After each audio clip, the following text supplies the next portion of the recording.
Hello, I am Joe McDonald, and this is Big Mac's Battle Blog, post night shift edition. I am tired, and I've just been trying to find a pen to try and make some notes before I did this video, so I could have what needs to be talked about in order, and I can't. So we're just going to have a stab at it anyway in an attempt to make some content. For those of you new to the channel, my name is Joe McDonald. I'm British, I'm 41. I am a volunteer Marine with 34th Ukrainian Marine Brigade down in Kherson, southeast Ukraine, and I've been here for 20 months. And I also did 8 months in the International Legion in 2022. And I work as a drone pilot and sapper. So, hello, welcome to the channel. So, first things first. Game of Drones. I helped produce a war game. I'm going to include some links to the description. You can buy the book of the war game, which is the main bit you need to buy, on bluepantherific.com. Just type in Game of Drones Wargaming Solitaire Wargaming book, right? Type that into Google. You get it, okay? That's on Amazon. That's the book. On bluepantherific.com is the Game of Drones Solitaire Wargaming box set. Okay? Game of Drones Solitaire Wargaming box set. That's where you get all the pieces and stuff. But if you look back through my videos, okay, and I probably should include a link in the description to that one, and you look in the pinned comments and stuff on that video, there's links to other videos about how you can make your own pieces, how you can get a basically online computer game version of Game of Drones. You still should buy the book so you can understand the rules better and understand the lore and the creative process that went into it. But yeah, so that's a thing I made with a guy called Thomas Van Her from Historic Wings Publishing. And yes, if you're interested in drones, drone warfare, what it's like for a small drone team to conduct missions in Ukraine, either from an intellectual or fun point of view, or especially if you're planning on going into the military, or if you know someone in the military, perhaps of an officer or sergeant type grade of person, someone who's got a brain on them, that might be a really good present for them. So, Game of Drones, marketing done. Okay. Second thing, I've been working a lot of nights recently and also doing my daytime activities. We had some visitors to Kherson yesterday, which is good. More involvement with larger NGOs and orgs and charities that wish to support us. I've actually seen quite a bit of what you could call rallying of support, given the current trouble with America.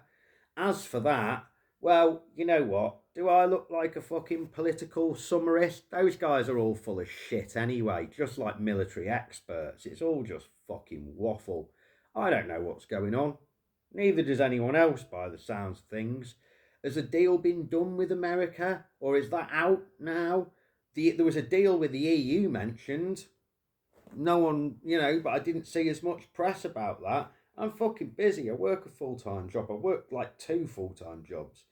So, I don't know what's going on. The thing that worries me with losing American, military stuff, right? Not so much maybe, American military aid is one thing, like stuff that Americans give us or lend leases or whatever.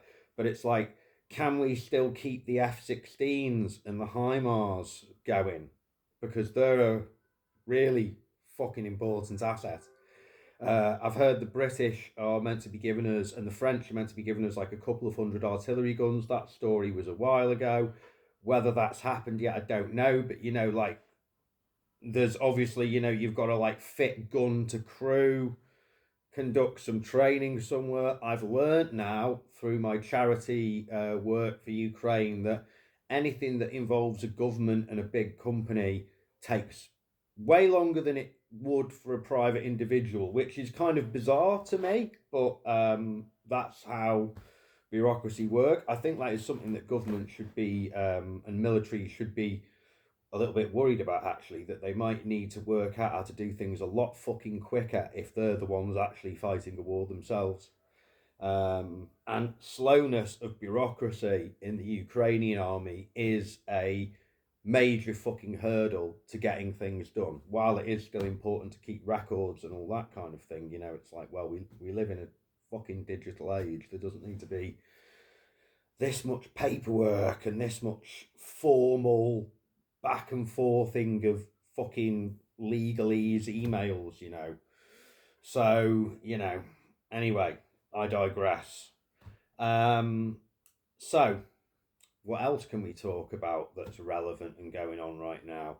So, yeah, America's situation, confusing and bad. I am confident, however, that the Ukraine is going to continue to get enough support that there isn't going to be like a major Russian victory or massive land grab or anything like that anytime soon. And, you know, maybe, you know, that in a couple of weeks or months they're going to have another city or large town or whatever. Because, you know, the definition of city in Ukraine, by the way, is pretty fucking.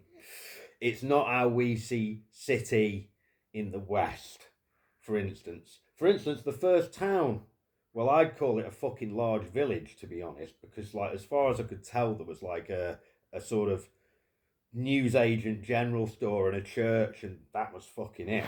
You know, not even a post office there, mostly holiday homes, but in people refer to it as a city. So yeah, I have a bit of a tangent there, but it just gives you a bit more clarity, you know, to what the, you know, what the landscape and stuff like is in Ukraine. You know, what you think of as a city, like in terms of, you know, the Russians have just taken fucking Manchester or like or Milton Keynes or something like that, is actually more like a sort of 10,000 person farming village out on the Norfolk Broads, you know, that includes some like 5-story high apartment buildings. Again, bit of a tangent, but just trying to give you a little bit of an insight into the realities of things, because you hear city taken, it isn't necessarily as bad as it seems. But anyway, I digress. Russia's not gonna, in my opinion, be able to like advance. You know, I think the next key move, really, I do, will be to try and take Kherson, because we control the mouth of the Dnipro, and if Russia controls the mouth of the Dnipro, it leaves it with even more of an economic, strategical, geographic stranglehold over Ukraine, and also it gives it a port and shipbuilding facilities and some big grain and oil depots and stuff like that. You know, I mean, it's damaged, but you know, like some of it's not damaged and works fine. There's, yeah, Kherson's a valuable city, and again, it controls the mouth of the Dnipro, Ukraine's primary river. So yeah, that's a thing. So I think that's what they'll try and do. I don't think they can realistically like make any major massive advance in the east. You know, like I don't think there's a situation where they're going to be able to get control all of the left bank of the Dnipro. They're never taking Kharkiv. Kharkiv's one of those like from the point of view of defender, it's like everything. It's a castle. You know, there's bunkers, underground tunnels, thick concrete buildings that are very resistant to direct and indirect high explosive fire. You know, and provide millions upon millions of shooting points to cover different roads and ways of lines of advance. So yeah, Kharkiv's one of those situations where if you can sort of keep 10,000 guys there and keep them supplied with ammunition, food, and water, they can just hold off a fucking army for forever. You know, they can hold off 10 times their number. So they're never going to get fucking Kharkiv. And the east is in between Kharkiv and here is the east, and the east is just like the worst fucking terrain in the world for advancing on once the fight's reached a point of stagnancy and defense in depth has become a factor, which it fucking has. So it's yeah.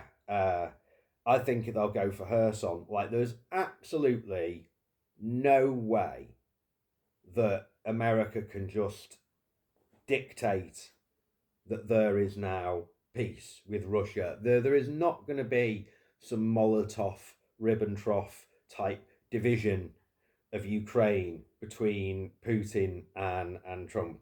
Like, wish on. How, wish on. And yeah, like, do you want to go and have a word with yourself, America? Like, maybe have a good hard look in the mirror. Remember who your heroes are, like General George S. Patton. You know, he'd spin in his fucking grave to see what's going on now. Have a think about that. I like America. I like Americans. I've lots of American friends here. I've been working with Americans over the last couple of weeks. Brave, honest, good Americans who are risking their time and life to help sovereign people who've been invaded by a dictator. It's as simple as that. There's lots of other factors in this war, but the simple fact of the matter is it's a sovereign people who've been invaded by a dictator who don't want to be under the thumb. Patton always knew that the Russians would be the problem, and some would say he paid the price for it in the end. But I digress, Anyway, it's goodbye from me, Joe McDonald at Big Max Battle Blogs, and as always, to our pro-Russian and Vatnik listeners, Idi Noise Lupa.